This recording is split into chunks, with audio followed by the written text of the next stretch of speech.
오늘의 시승차 그동안 못 봤던 차인데요, 폭스바겐의 대형 SUV 아틀라스입니다.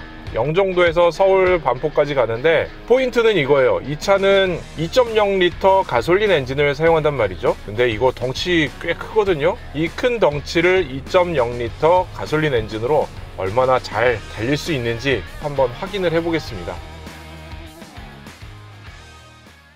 우리나라에는 폭스바겐이 두 가지의 큰 SUV들을 가져왔죠. 투아렉이라는 차가 먼저 오래전부터 있었어요. 그 차는 폭스바겐에서 가장 비싸고 가장 크고 이런 차였는데 사실 이 차하고는 좀 차이가 있습니다. 투아렉은 뒷바퀴 굴림 중심의 본격적인 4륜구동을 위한 오프로더이고요. 많이 아시다시피 폭스바겐 그룹에서 플랫폼을 공유하고 있죠. 아우디에도 공유하는 차가 있고 포르쉐 카이엔도 같은 차체를 공유하고 있습니다. 근데 이 아틀라스 같은 경우는 좀 달라요. 이 차는 다분히 미국을 지향한 타겟을 잡은 차예요. 앞바퀴 굴림을 기본으로 4륜구동을 구현을 한 차고요. 그리고 지향점부터가 가족, 사람들을 좀 더 많이 태우기 위한 거, 그리고 여럿이서 편하게 여행을 다니기 위한 그런 차로 구성을 해 놓은 거죠. 그래서 투아렉과 이 차를 비교하자면 사실은 우리나라 기준으로 따지면은 모하비와 팰리세이드의 차이랄까? 이런 느낌을 받을 수가 있어요. 이 차의 경쟁 모델이라고 하면은 우리나라에 이미 상당히 많이 들어와 있어요. 쉐보레의 트래버스 같은 차하고 덩치 비슷하고요. 혼다의 파일럿, 토요타에는 하이랜더라는 모델이 있고요. 우리나라 현대에는 팰리세이드라는 모델이 있죠. 이 차들이 모두 다 미국 시장에서 서로 경쟁을 하면서 판매를 하는 구도를 갖고 있는데 아틀라스는 몇 가지 특징이 있습니다. 먼저 첫 번째는 이 차는 하이브리드가 없고요. 그냥 가솔린 엔진이에요. 폭스바겐에서 쓰는 EA888 엔진을 이 차에 넣은 건데 270마력대 출력을 내면서 토크가 37.7인가 그렇거든요. 근데 이게 인상적이게도 1600rpm부터 계속 나와요. 그래서 지금 엔진 회전수를 뭐 많이 안 가져가도 힘을 넉넉하게 받으면서 나갈 수 있는 차고요. 대신에 한계는 있어요. 이 차가 고속으로 올라가면은 아무래도 엔진 배기량이 적기 때문에 이 토크밴드를 넘어가는 순간 좀 힘이 부족한 느낌을 받게 됩니다. 근데 그거는 뭐 120km 이상 고속으로 달릴 때 얘기라 우리나라에서는 그렇게 답답하게 생각할 겨를이 없지 않을까. 너무 고속주행하지 않으면은 적당히 괜찮은 엔진이라고 봐요. 경쟁차들이 3L대 엔진을 많이 달고 있어서 오히려 이 차의 이 2L라는 엔진이 우리나라에선 세금의 부담도 줄어들기 때문에 좀 더 합리적인 선택이 될 수도 있겠다 하는 생각을 하게 됩니다. 8단 자동 변속기가 들어갔는데 이렇게 출발할 때 보면은 아주 빠르게 우웅 열심히 변속을 하는 걸 볼 수가 있어요. 그래서 엔진 소리가 이 변속할 때마다 들리는 이 소리로 듣자 하면은 그렇게 거슬리거나 이상하거나 이런 소리는 전혀 아니거든요. 부드럽게 우웅 올라가는데 아무래도 2L에서 오는 그 좀 작은 엔진의 그런 소리가 들리긴 해요.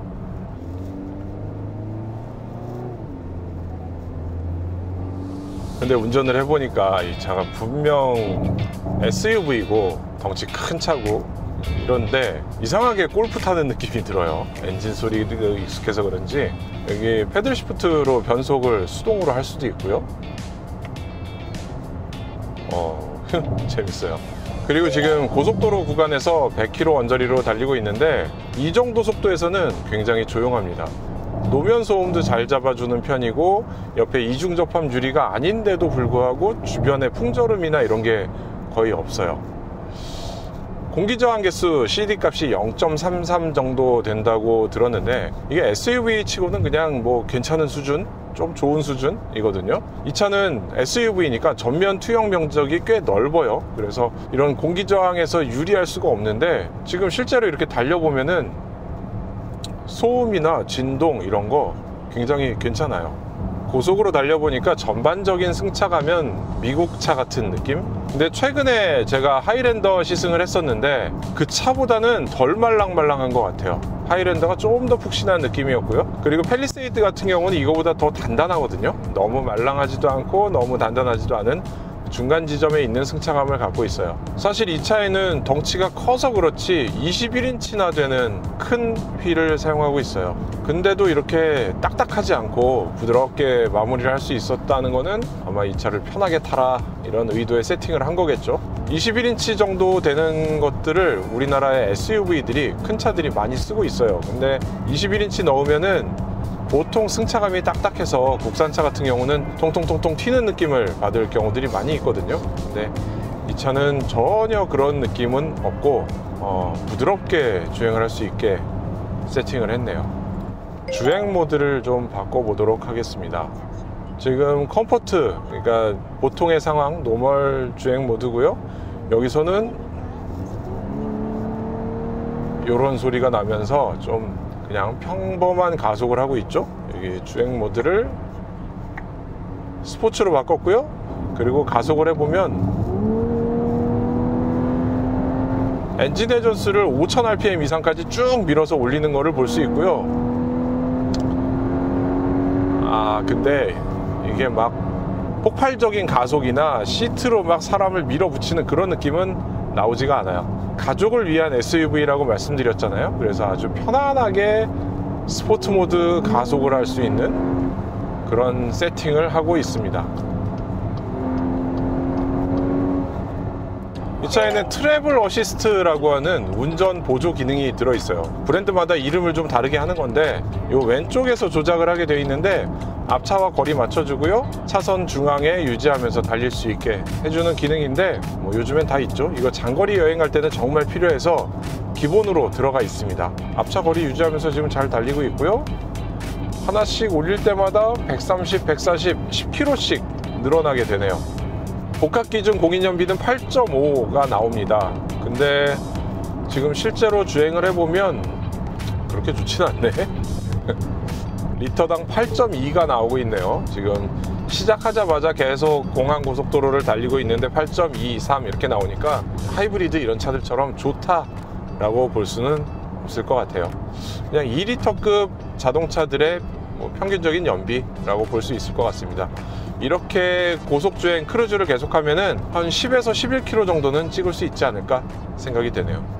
이 차는 시트별로 구분을 하면서 두 가지 트림을 가져왔기 때문에 어지간한 것들이 기본으로 옵션에 들어가 있습니다. 기본적으로 특징적인 거는 하만카돈 오디오가 들어가 있는데 이거 소리 은근히 괜찮아요. 그리고 파노라마 선루프 기본으로 들어있고요. 1열 앞좌석에만 통풍 시트가 들어가 있습니다. 우리나라에서는 통풍 시트가 꼭 필요하다고들 많이 얘기하는데 다른 나라에서 통풍 시트 안 넣는 경우가 많이 있거든요. 그래서 수입차들 가져올 때 빼고 가져오는 경우들이 많은데, 폭스바겐은 아틀라스에 통풍 시트는 꼭 넣었다고 해요. 이것 말고도 뒤에 보면 트레일러 히치라고 견인고리를 연결할 수 있는 연결 부분을 완성해서 인증을 받았습니다. 그래서 저기에 견인에 필요한 볼만 끼우면 다른 것들을 연결할 수 있는 거예요. 이게 장점이, 만약에 저걸 개인이 장착을 한다 하면은 별도로 인증을 받아야 되거든요. 구조 변경 신청을 해야 되는데, 사실 인증을 받으면서 저걸 장착한 채로 가져왔기 때문에 별도의 구조 변경 신청이 필요가 없습니다. 그래서 그런 점이 좋고요. 저거를 빼고서 가격을 낮추는 게 좋지 않았을까요? 했는데 그렇게 큰 비용이 아니라서, 그리고 이 급의 SUV에는 꼭 필요할 것 같아서 기본으로 넣어서 가져왔다고 해요. 자, 운전석에 제 키를 맞춘 상태로 타면은 이 정도가 돼요. 근데 공간이 꽤 넓죠? 1열 시트가 아래로 많이 내려가요. 그래서 이렇게 저는 거의 바닥까지 내린 다음에 운전을 하는데, 이렇게 운전을 할 수 있는 아주 편안한 자세로 딱 맞추고 나서 바로 2열로 넘어가 볼게요. 자, 2열 시트는 앞뒤로 조절을 할 수 있습니다. 이렇게 뒤로 밀 수도 있고요, 앞으로 당길 수도 있는데, 가장 많이 당긴 상태에서 딱 앉아봐도 제가 충분히 앉아서 이렇게 공간이 조금 남을 수 있는 이 정도 공간이 돼요. 이렇게 했으면은 뒤에 3열에 또 사람을 앉힐 수가 있는 거죠. 이 2열 시트를 다시 뒤로 쭉 밀면은 굉장히 넓은 공간이 나옵니다. 2열 시트를 앞뒤로 움직이면서 사람이 몇 명 타느냐에 따라서 배분을 할 수 있게 이렇게 만들어 놨어요. 그리고 또 하나 특히 좋은 거는 이 시트 밑에 발 놓는 공간이 굉장히 넓게 돼 있어요. 제가 앞좌석을 가장 밑으로 내렸잖아요.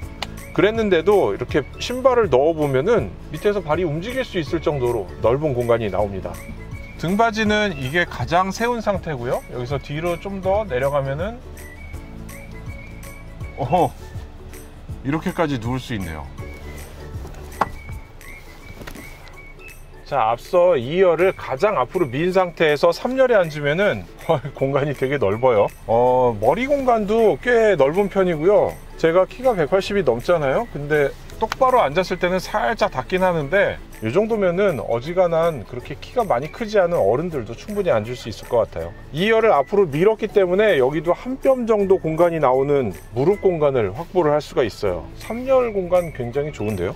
자, 근데 이 3열 조금 아쉬운 게 한 가지 있죠. 여기 아이소픽스가 없어요. 패밀리 SUV라고 하기에는 왜 없을까 라는 생각이 들긴 하는데, 여기 카시트를 끼우는 사례가 많지 않다고 해도 가족들이 많이 같이 탔을 때 3열에 끼우면 좋을 것 같은데 아이소픽스가 없습니다. 자, 오늘은 폭스바겐의 대형 SUV 아틀라스를 시승 행사에서 타봤고요. 사실 긴 시간을 타진 못하죠. 시승 행사이기 때문에.